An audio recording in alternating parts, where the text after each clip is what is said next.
கோழியாட்டு கொண்டிருப்பான், அதெல்லாம் சிங்கம் கரடி கொண்டு இருப்பாங்க. ஆனா என் இருதயம் சுத்த இருதயமாக இருந்ததினால், என் இருதயம் சுத்தமாக இருந்ததினால், என் இருதயம் கேடில்லாம இருந்ததினால் என் ஜெபத்தை ஆண்டவர் கேட்டார். ஆண்டவர் கேட்பார். என் ஜீவனோட தேவன், ஜெபத்துக்கு பதில் கொடுக்கிற தேவன். ஒருவேளை இன்னைக்கு எனக்கு பதில் வராம இருக்கலாம், ஆனா எனக்கு ஒரு நம்பிக்கை. அதான் இரண்டாவது பாயிண்ட். என்ன நம்பிக்கை? எனக்கு சந்தேகமே கிடையாது, என் தேவன் எனக்கு பதில் கொடுப்பார் அப்படிங்கிற விசுவாசம் எனக்கு வேணும். சந்தேகப்படாம என்னுடைய ஆண்டவரை நான் என்ன செய்யணும்? விசுவாசி. அவர் பார்க்கிறார், கண்டிப்பா பதில் கொடுப்பார். என் பையன் என்னை நம்பி வந்துட்டாங்க, எப்படி அவனுக்கு நான் பதில் கொடுக்காம விடுறது? அவனால தப்பு இருந்தா கூட அவனை மன்னிச்சுட்டு அவனுக்கு நான் இதை செய்து கொடுக்கணுமே அப்படின்னு ஆண்டவர் நினைப்பார், கண்டிப்பா நினைப்பார். ஆனா என் இருதயம் எப்படி இருக்கணும்? ஆண்டவரோட ஒத்து இருக்கணும். என் இருதயம், என் பிள்ளைகள் மேல எனக்கு ஒரு கரிசனை இருக்குதா? ஆண்டவர் எனக்கு ஒரு வீட்டை கொடுத்திருக்கிறாரு, ஒண்ணு வேண்டாம், கணவனை கொடுத்திருக்கிறார், மனைவியை கொடுத்திருக்கிறார், 3 பிள்ளைகளை கொடுத்திருக்காரு, 2 பிள்ளைகளை கொடுத்திருக்கிறார். இந்த கணவன் கர்த்தரால் கொடுக்கப்பட்ட ஈவு, மனைவி கர்த்தரால் கொடுக்கப்பட்ட ஈவு, பிள்ளைகள் ஆண்டவர் எனக்கு சுதந்திரமாக கொடுத்திருக்கிற ஒரு காரியம். அப்ப நானு எனக்கு கணவனை கொடுத்திருக்கிறார், என் கணவன் எனக்கு ஒரு கரிசனை இருக்கிறார், இல்லைன்னா எனக்கு மனைவியை கொடுத்திருக்கிறார், என் மனைவி மேல எனக்கு ஒரு கரிசனை இருக்கிறார். இல்ல இது 2 விட்டுருவோம். எனக்கு 2 பிள்ளைகளை ஆண்டவர் நான் கேட்டா தந்தாரு, இல்ல அவரா தந்தாரு. எனக்கு ஆண் குழந்தை வேணும்னு கேட்டேன், அவர் எனக்கு பெண் குழந்தையை கொடுத்திருக்கிறார். என் பிள்ளைக்கு நல்ல மூக்கு மூலியமா ஒரு குறவு இல்லாம, எந்த விதமான பிரச்சனை இல்லாம நல்ல பழத்தை எனக்கு பிள்ளையை கொடுத்திருக்கிறாரு.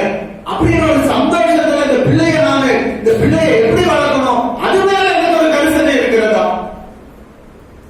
இருக்கணும்ல. நான் எப்படி ஜெபிக்கிறேன் ஆண்டவர் பார்க்கிறார். என் பிள்ளைக்காக ஒரு சொட்டு கண்ணீர் விட்டு ஜெபிக்க எனக்கு முடியுதா? பிள்ளை படிக்க மாட்டேங்கிறான், இல்லைன்னா நல்லா இல்ல, இல்லைன்னா போற இடத்துல ஏதோ பிரச்சனை பண்ணிட்டு இருக்கிறா, இல்லைன்னா எனக்கு தெரியாம பீடி சேர்த்து குடிச்சிட்டு இருக்கிறா, இதெல்லாம் எனக்கு தெரியுது. அப்ப இந்த பிள்ளைகள் மேல எனக்கு ஒரு கரிசனை வந்து, ஆண்டவரே என் பிள்ளைகளுடைய மனதை சத்துரு திருடிட்டான், ஆண்டவரே அதுல இருந்து என் பிள்ளைகளை விடுதலை ஆகணும். அந்த பிள்ளைக்காக மனதால இருந்து அழுது ஜெபிக்க என்னால முடியலையே, அப்ப எப்படி ஆண்டவர் பதில் கொடுப்பார்?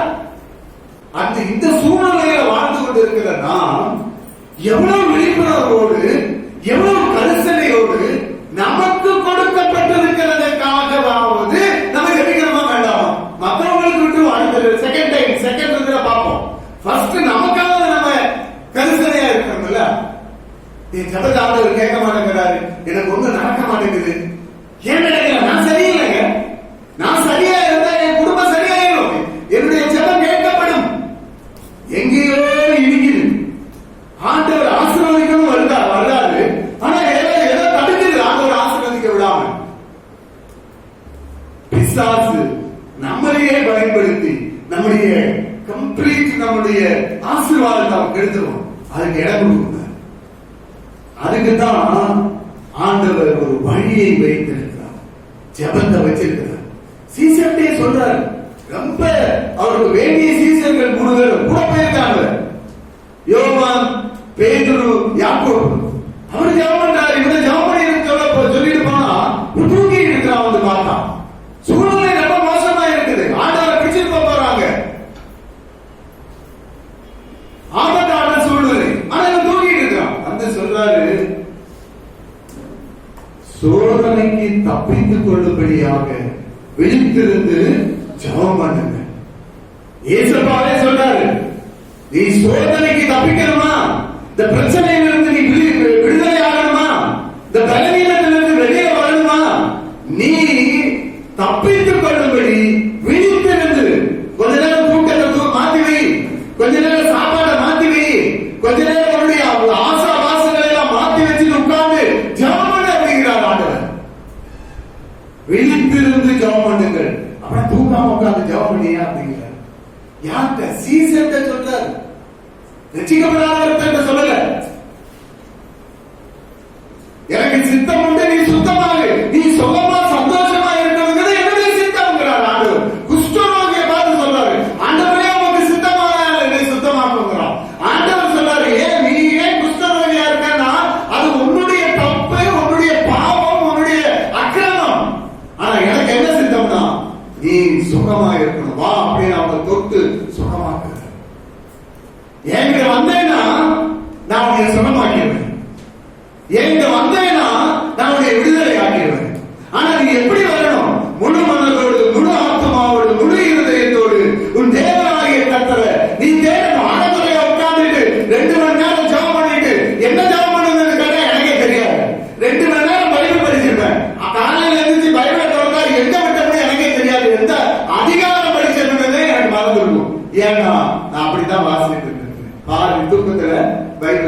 உட்கார்ந்து என்ன நோக்கத்தோடு உங்களுடைய மனது எப்படி இருக்குது, உங்களுடைய விருப்பம் எப்படி இருக்கிறது, உங்களுடைய இருதயம் எப்படி இருக்குது, அது உங்களுக்கு தெரிஞ்சிடும். இம்மிடியேட் ஆசீர்வாதங்கள் வந்துகிட்டே இருக்கும். இல்லைன்னா மாச கணக்கில் தெரிஞ்சாலும் பதிலே வராது. சொல்லுதான் சந்தோஷமா இருக்கு. எதுக்கு நீ கவலைப்படுற? சந்தோஷமா இருக்கு. ஆனா நீ ஒன்று செய்யணும். ஏழவிடாம நீ என்ன பண்ணணும்? ஜாம் பண்ணிக்கிட்டே இருக்கணும். ஒரு தேவை என்ன? இந்த பிரச்சனை இருக்கு, இந்த பிரச்சனை போக இருக்கு. போகும்போது, வரும்போது, இருக்கும்போது, நடக்கும்போது சொல்லு. மனமாக இருக்க பிரச்சனையை இயேசுவின் நாமத்தில் என்னை விட்டு நீ ஓடி போனவர்கள் கட்டளை கொடுக்கிறேன். இயேசுவின் நாமத்தில் பிரச்சனையை நகர்ந்து போய் சமுத்திரத்தில் விழுந்து போ அப்படின்னு சொல்லணும். பாவங்களை சமுத்திரத்தின் ஆழத்துல போடுவார். அது திரும்ப அவர்கள் திரும்பியே பார்க்க மாட்டாங்க. அத மாதிரிதான் இந்த பிரச்சனை. அதனாலதான் சொல்றாரு, பிரச்சனையை பார்த்து பேசு, மழையை பார்த்து பேசு. அது பேருந்து எங்கேயுமே விழுந்துடும், சமுத்திரத்தில் விழுந்துடும். அப்புறம் அது திரும்ப நீ தேடினாலும் கிடைக்காது. பிரச்சனை விழுந்து ஓடி போயிடும். ஆனா நீ என்ன பண்ணணும்? இடைவிடாமல் ஜெபம் பண்ணணும். எல்லாத்திலையும் ஸ்தோத்திரம் செலுத்தணும். இது எனக்கு கிறிஸ்து இயேசுவுக்குள் பிதாவாகிய தேவனுடைய சித்தமாக இருக்கிறது. என்ன சித்தம் தெரியலையா? இதான் சித்தம். நீ சந்தோஷமா இருக்கணும், இடைவிடாம ஜெபம் பண்ணணும், எல்லாத்திலையும் கர்த்தருக்கு ஸ்தோத்திரம் செலுத்தணும். பாத்தீங்கன்னா நம்ம முதல்ல நம்முடைய இருதயம் பரிசுத்தப்படணும். இரண்டாவது நம்முடைய தேவனுடைய சித்தத்தை விசுவாசத்துல நம்ம எப்படி இருக்கணும்? சந்தேகப்படாம இருக்கணும். மூணாவது வந்து மன்னிக்கணும். அந்த மன்னிக்கிறத பத்தி நம்ம ஏற்கனவே படிச்சிருக்கிறோம். நாலாவது தேவ சித்தத்தின்படி காரியங்களை நடத்தணும். அஞ்சாவது ஒரு காரியம் கூட இருக்கு பாருங்க. இயேசு கிறிஸ்துவனுடைய நாமத்துல நம்ம ஜெபம் பண்ண ஆரம்பிக்கணும். ஜெபிக்கும் போது நம்ம பாட்டுக்கு நம்ம விருப்பத்துக்கு ஜெபம் பண்ணிட்டு இருக்க கூடாது. ஆண்டவர் எழுதி வைத்திருக்கிறார். யோவான் 14:16 சொல்கிறது, என் நாமத்தினாலே நீ எதை கேட்டாலும் அதை நான் உனக்கு. நீங்க கேட்டீங்கன்னா குமாரனில் பிதா மகிமை பெறணுமா? அதுக்காக வேண்டிய நான் என்ன பண்ணுவேன்னா, நீ கேட்கிற உனக்கு தருவேன் கேட்கிற. பிதா மகிமை பெறணும், அதுக்காக வேண்டிய நான் என்ன பண்ணுவேன்?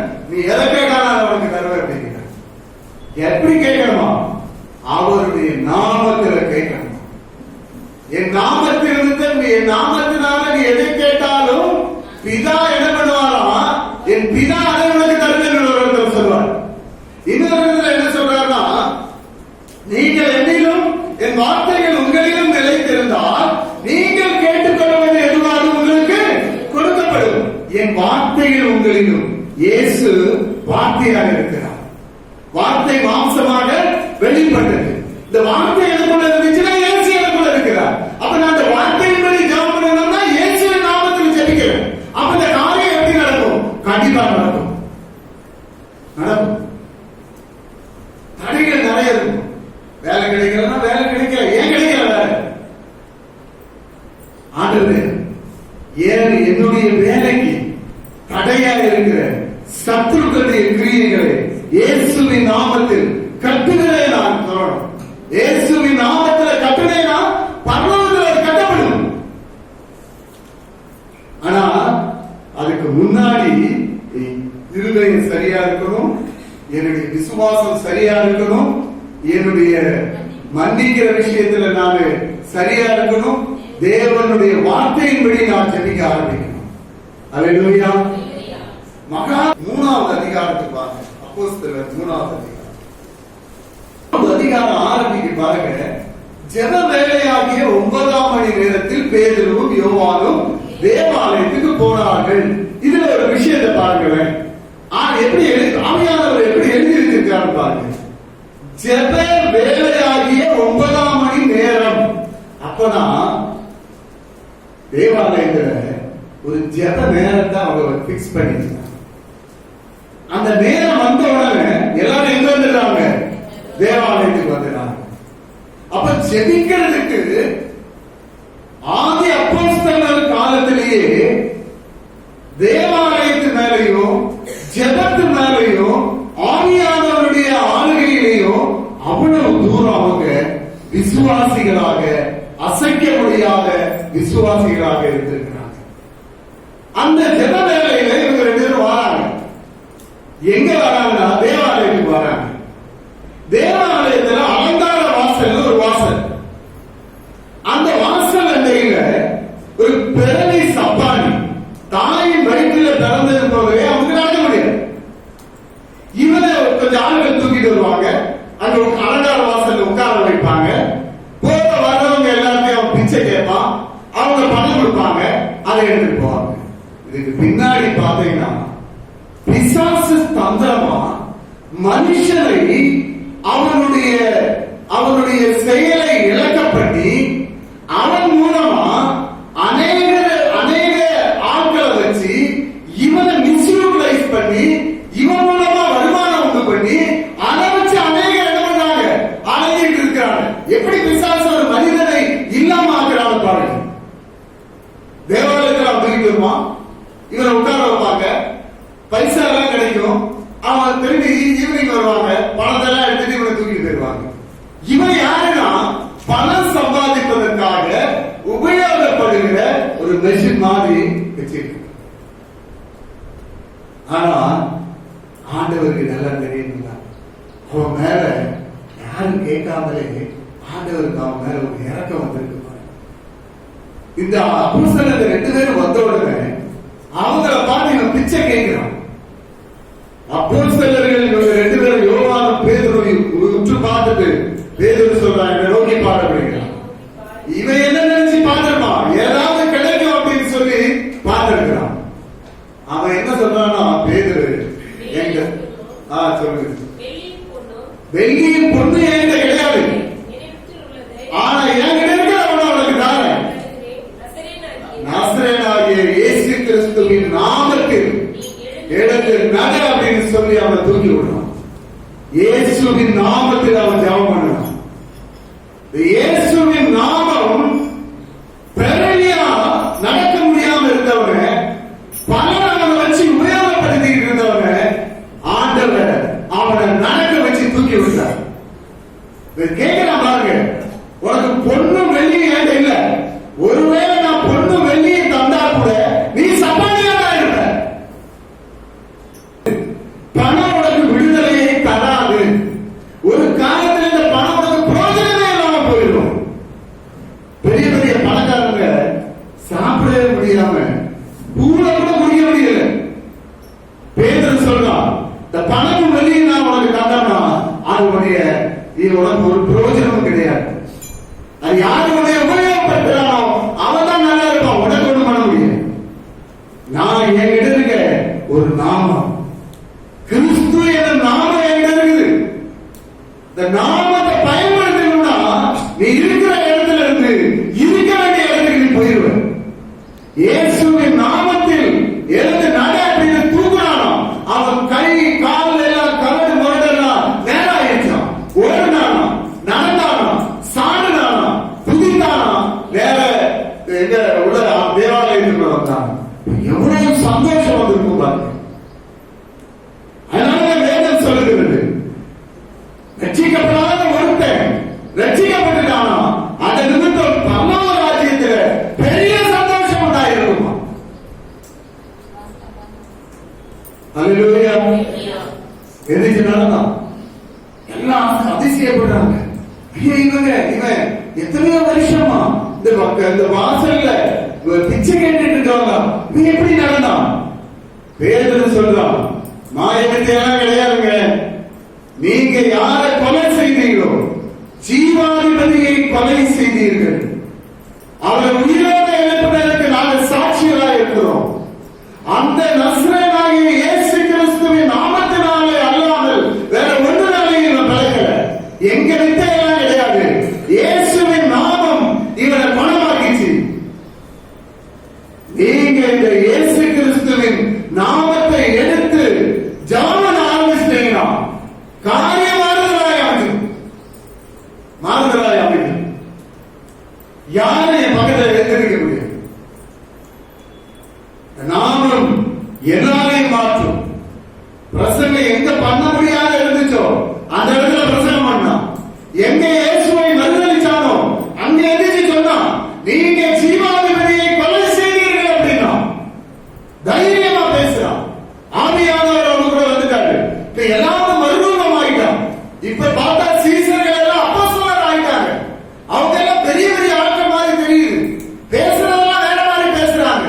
பவுல் நடந்து போறோம், அவங்க பேர் நடந்து போறோம், அவங்களுடைய நிழல் பட்டவனெல்லாம் சுகமாயிருந்தான். இயேசுவின் நாமம் எல்லா நாமத்துக்கும் மேலான நாமம். அதுக்கு முன்பாக எல்லாருடைய வளர்ந்தார்கள் நடக்கணும். ஆண்டவர் தேவன் வானத்தையும் பூமியையும் உண்டாக்கிற கர்த்தர் இயேசு உயிர்த்தெழுந்து வந்த உடனே இயேசுவே சொல்றாரு, பாரு, வானத்துக்கும் பூமிக்கும் சகல அதிகாரத்தையும் பிதாவாகிய தேவன் எனக்கு கொடுத்திருக்கிறார். இந்த இயேசு என்னும் நாமத்துக்குள்ள வானத்தையும் பூமியையும் உண்டாக்கின சர்வ வல்லமையுள்ள தேவாதி தேவன் அவருடைய எல்லா வல்லமையும் வச்சு அதை எனக்கு கொடுத்திருக்கிறான். அதை நான் உனக்கு பட்டமாச்சு செய்யணும். எதற்காக இந்த நாமத்தை உனக்கு கொடுக்க தெரியுமா? எதுக்காக உன்னைய கிறிஸ்தவனா மாற்றி இருக்க தெரியுமா? எதுக்காக உன்னைய கொண்டு வந்து இந்த சபையில உட்கார வச்சு உங்களை பேசிட்டு இருக்க தெரியுமா? எதுக்காகனா உலகமெங்கும் போய் நீ சுவிசேஷத்தை அறிவிக்கணும்.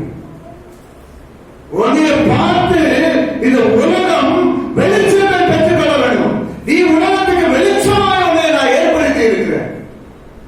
You are chosen people. நீ தெரிந்து கொள்ளப்பட்டவர். உலகத்தில் எத்தனையோ பேர் இருக்காங்க. இந்தியாவில் 143 கோடி ஜனங்கள், 145 ஆயிரம் அப்படிங்கிறாங்க. 143 கோடி. இதுக்கு மத்தியில என்னைய ரட்சித்து என்னைய கொண்டு வந்து சபையில இருக்க வச்சிருக்கிறான்னா நான் எவ்வளவு பாக்கியவான். அப்ப என் மேல ஒரு நோக்கம். என் நாமம் தரிக்கப்பட்ட என்னுடைய ஜனங்கள், என் நாமம் தரிக்கப்பட்ட பாஸ்டர், என் நாமம் தரிக்கப்பட்ட ஊழியக்காரர் அப்படியெல்லாம் சொல்லல. இயேசுவின் நாமம் தரிக்கப்பட்ட ஒரு சின்ன பிள்ளையா இருந்துச்சுன்னா கூட அந்த பிள்ளையுடைய சாதத்துக்கு ஆண்டவர் செவி கொடுப்பான். செவி கொடுப்பான்.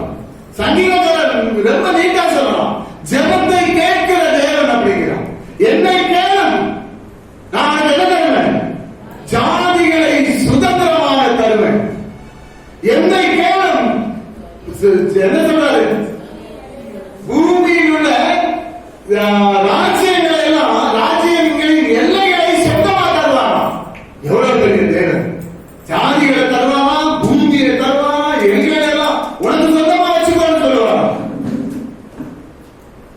ஜெபம் கேட்கப்படலன்னா எனக்கு சந்தேகம் வந்துடுது. என்னுடைய சந்தேகம் எப்படி இருக்குது? எப்படி போய் சேரணும் ஆண்டவரே? ஆண்டவர்கிட்ட நான் சொல்றேன் எப்படி போய் சேரணும். அவன் சர்வவல்லமையுள்ள தேவன் எனக்கு தெரியும். ஆனா என்னுடைய இருதயம், அவன என்னுடைய எண்ணங்கள் ஒரு பயம் என்னை ஆட்கொண்டிருக்கிறது. பயத்துக்கு இடம் கொடுக்கக்கூடாது. நான் ஆராதிக்கிற தேவன் கண்டிப்பா கொண்டு வந்து சேர்ப்பான். கண்டிப்பா இந்த பிரச்சனையில இருந்து என்னை விடுதலை ஆக்குவான். கண்டிப்பா எனக்கு இந்த என் தேவன் செய்து தருவான். அவருடைய சித்தத்தின்படி நான் ஜெபம் பண்ணிருக்கேன். ஆண்டவரே, நீர் எனக்கு இதை செய்ய மட்டும் நான் உங்க விடப்போவதில்லை ஆண்டவரே என்று சொல்லி எப்படி இந்த யாக்கோபு ஜெபம் பண்ணினானோ அப்படி உட்கார்ந்து ஜெபம் பண்ண ஆரம்பிச்சிடணும்.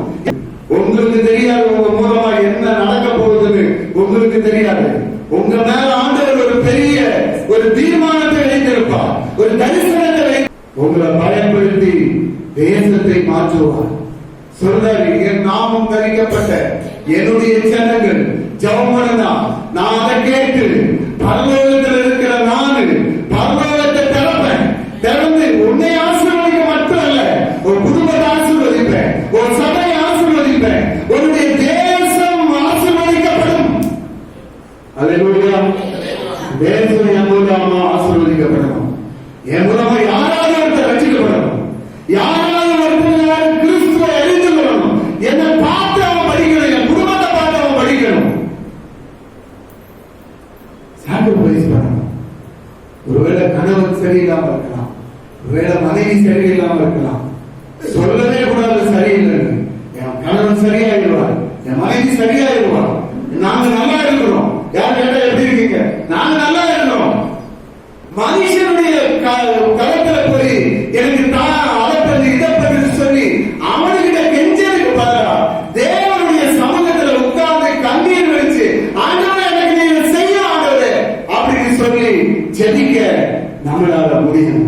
யார மாதிரி யாக்கோப மாதிரி ஜெபிக்கணும். என் ஆசீர்வதித்தால் முடியாது உங்களை விட மாட்டாங்க. இந்த தேவனுடைய இந்த வார்த்தைகளை பிடிச்சுக்கோங்க. கர்த்தர் உங்களை இருக்கிற இடத்துல இருந்து எங்கேயோ கொண்டு போயிருவார். ஞானத்தை தருவார், அறிவை தருவார், புத்தியை தருவார், பெரிய ஆளாக்குவார், நல்ல பதவிகளை தருவார், பெரிய பதவி எல்லா